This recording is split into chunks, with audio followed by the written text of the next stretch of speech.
The common needs, the greatest needs of young people are no different than the common needs, the greatest needs of older people. The greatest common need we share is companionship. Because we were created to be companions of God and to enjoy the fellowship of God, the friendship of God at every moment of our life. So that is our greatest need. And the trouble is that in this day and age, we have replaced that need with other things.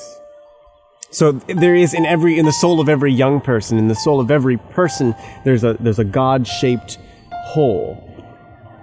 And we take that hole because we've been deceived into believing that God isn't a worthy second half. He isn't a worthy companion for whatever reason, because he's selfish or bigoted or unreasonable, or he might require of me something that it wouldn't be in my best interest to give. And so instead of seeking God to fill that hole, to be our other half, we try to fill it with other things. And into the picture comes stimulation of every kind. But stimulation will never be a substitute for companionship. So we have our greatest need, which is companionship, and we have this great imposter stimulation that we try to fill the gap with so that we can be full, so that we can be satisfied. The solution is twofold. One, we need God to fill the God-shaped hole. And that can be accomplished by seeking him. That can be accomplished, the scripture says, you shall seek me and find me if you search for me with all your heart. Now, many of us have heard that verse and we think, yeah, I know that's what scripture says, but it's not true. It can't be true because I've sought God and I haven't found him. The key is the all your heart part. We can seek God, but the second part of the solution is that the stimulation that we turn to instead of God needs to be set aside. And as soon as we have blocked out the noise and the distraction of media, of habits, harmful habits, of substances, of reading material, you name it, whatever it is that is filling the void. As soon as those things are blocked out, the heart is actually ready for God to do what God does best, which is be a friend.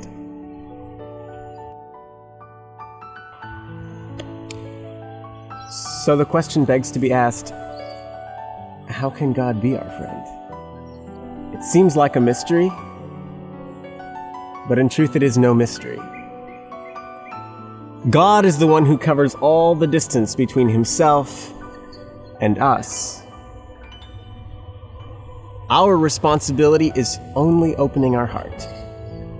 And if our heart is truly open, then becoming a friend of God is no more complicated than becoming a friend with anybody else. You need time. You need communication. You need trust. There's some risk involved. There's a risk associated with becoming someone's friend. But if you're willing to take that risk, you will be rewarded, richly rewarded. So time in prayer, time in reading the scriptures so that you actually find out the truth about who God is, which is love. And then time spent sharing him with others. That's how God becomes a friend.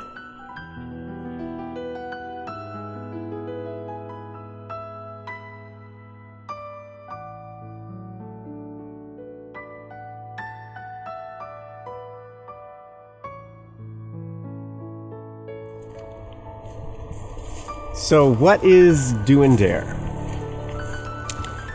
I think Do and Dare is a camp. It's more than a camp though, it's a spirit. It's a place where young people can come where the environment is optimized through rigorous exercise, through structure, through discipline, obviously, kind discipline, and through a camaraderie built around a common purpose. Young people come here and they find God And it's the same God that can be found other places, but because the structure is optimized, they have a unique encounter. I think that's why it exists. And that's why I'm excited to be here.